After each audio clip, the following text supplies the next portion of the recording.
Nous sommes en 2020, vous regardez le successeur de la télévision, bonsoir.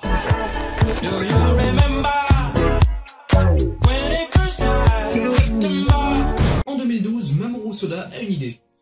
Encore. Désormais marié, il vient d'avoir son premier enfant. La connexion se fait dans son cerveau. 3 ans plus tard, il y eut le garçon et la bête. Ren, un jeune garçon de 9 ans, se retrouve orphelin. Sa mère vient de mourir et son père est parti sans laisser de traces après le divorce.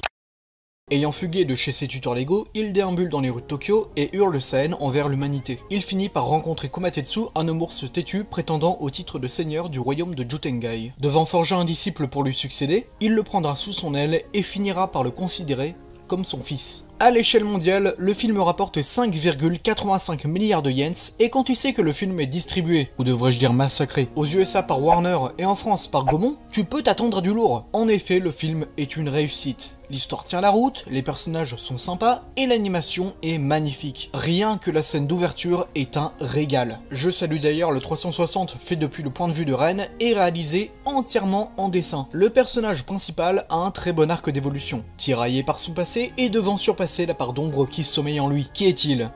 Un homme ou une bête? L'excellente BO est composée par Masakatsu Takagi, compositeur attitré du réalisateur. Chaque composition est une perle musicale. Celle-là est ma préférée. Le scénario apporte d'ailleurs 2 éléments narratifs plutôt laborieux à travers une technique scénaristique appelée le setup payoff. L'idée est simple, dissimuler un élément qui servira plus tard dans l'intrigue. Par exemple dans Pokémon les origines, Monsieur Fuji offre à Red des pierres qui s'avéreront être une méga gemme et une Dracofite X pour déboucher 2 épisodes plus tard sur la méga évolution de Dracofeu qui sans ça paraîtrait sortie de nulle part. C'est incroyable, Dracofeu a encore évolué.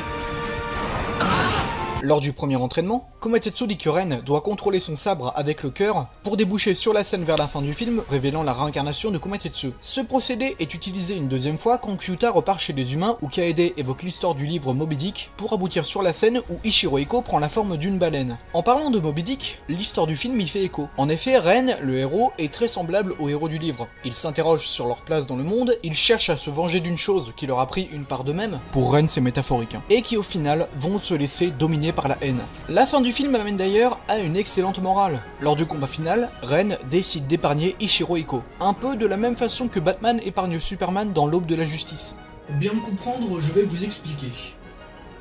Est-ce que ça vous est déjà arrivé d'être en guerre contre quelqu'un et de vous rendre compte qu'en fait, vous n'êtes pas si différent?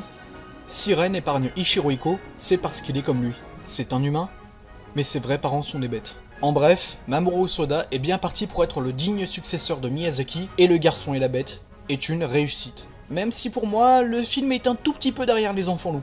Et pour finir, je voudrais parler d'une chose. Aujourd'hui, c'est terriblement dur de vendre un film d'animation orientale, surtout dessiné à la main, qui parle à la fois aux enfants et aux adultes. Et le succès grandissant de l'animation occidentale, parfois exagéré, n'aide malheureusement pas. Mais les succès de films d'animation orientaux comme Your Name, la filmographie de Mamoru Hosoda, les films d'Hayao Miyazaki, ou même le premier film Pokémon, ont prouvé une chose.